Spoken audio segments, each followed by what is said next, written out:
जय श्री राम दोस्तों, मेरे अवधि लोकगीत चैनल में आप सबका स्वागत है। मैं मेरी मम्मी देवी गीत सुनाने जा रहे हैं। अगर आप सबको अच्छा लगे तो लाइक से सब्सक्राइब जरूर करें। सुमिरन करऊं तुम्हारी महारानी, सुमिरन करऊं तुम्हारी महारानी,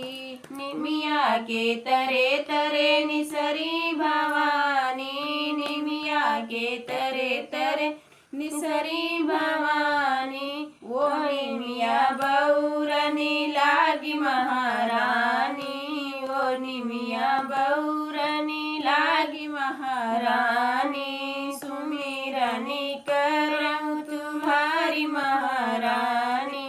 सुमिरनी करऊं तुम्हारी महारानी, अमवा के तरे तरे निसरी भवानी,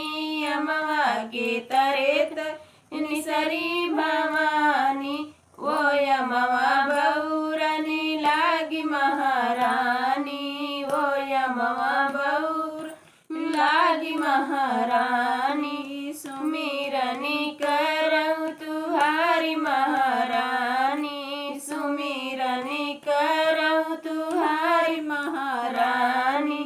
लौंगा के तरे तरे निसरी भवानी, लौंगा के तरे तरे निसरी भवानी, ओ लौंगा बौरनी लागी महारानी, ओ लौंगा बौरनी लागी महारानी, सुमिरनी करऊं